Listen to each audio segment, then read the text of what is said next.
Now I'm going to talk to you about road cases. Road cases are important to protect each individual piece of equipment that you're going to take out onto the road. Now there's two ways you can do this.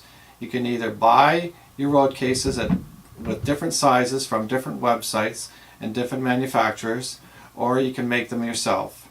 Star Performances always make their own road cases to take out onto the road. So this was the first one here, and what we did, again, it's got the felt covering on it, and as I said earlier, if you're good at woodworking, you can build cases like this. It's not a real hard challenge to do. And then when you want to cover it, you can buy rolls of this felt and use construction glue on the wood to cover the road case. Now what we did is we have a latch here that I'm going to undo. And we had the door come off like this.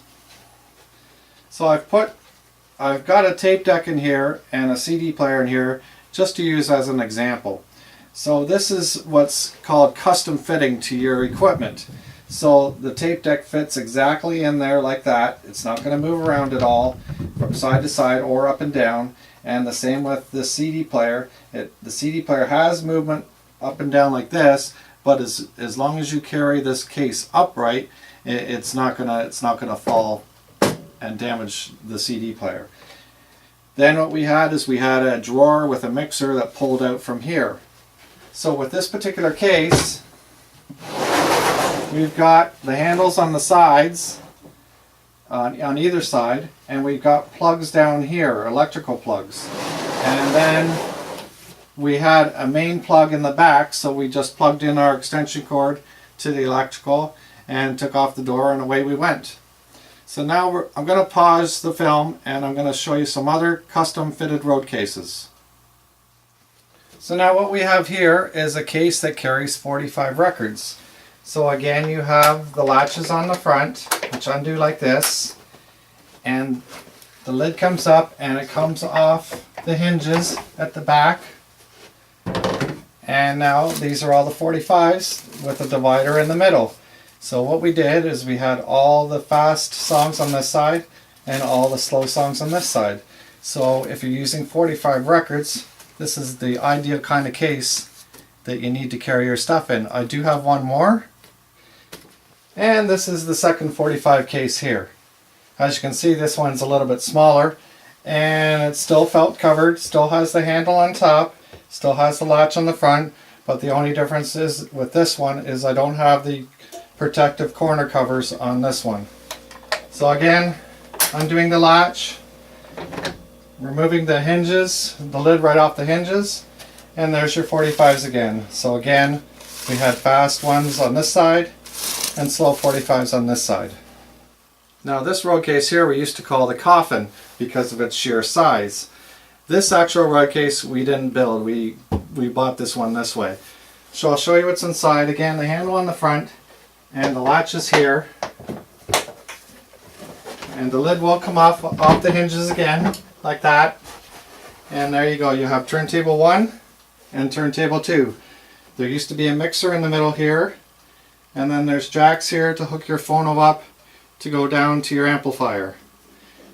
Now with the way DJs use turntables now, they normally turn them sideways now, which I'll show you later in the setup section.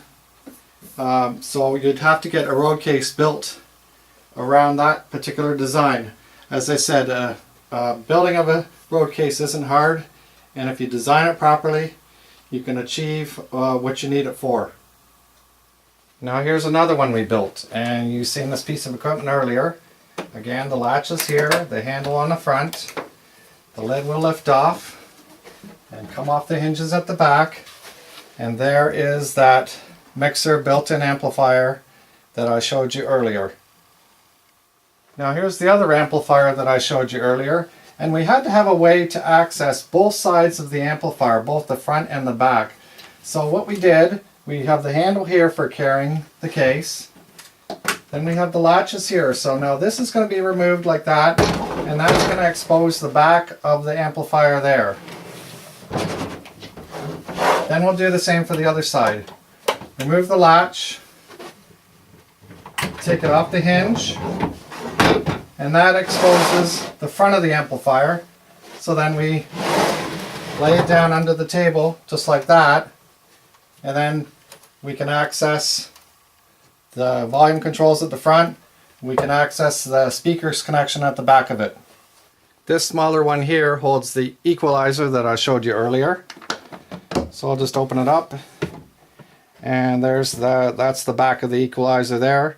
It just sits in, and the bottom of the box there's foam, so the front of the equalizer sits on foam so it doesn't get damaged at all. And the last box here contains one of the lights we used to use. So this is called a RoboZap Intelligent Light. So we left the handle attached, the handle just folds down here. And what we did is we just put styrofoam on either side to form fit it into the box and keep it in place so it doesn't get damaged. And as you noticed, with this box, the hinges don't come off. This lid will stay on the box. I actually forgot a couple boxes, so this is the next one. And what this is, again, the lid comes off. And what this is for is to hold your CDs. So your CDs will stand up in these slots here. This will probably hold, if I remember, about 50 CDs, depending on the size of the cases. And this is the other CD case here. As you can see, it's made out of the vinyl material rather than felt. And rather than the hinges slipping right off when you tilt it right back, you've got to push it to one side and then take it off. And then there's slots in here, as opposed to the other one we had made, there's no slots. So there's the slots in here, and as you can see with these particular CDs, I've used the plastic sleeve type so that more can fit into these slots. And here's the last road case for sure. This one contains the cordless microphone.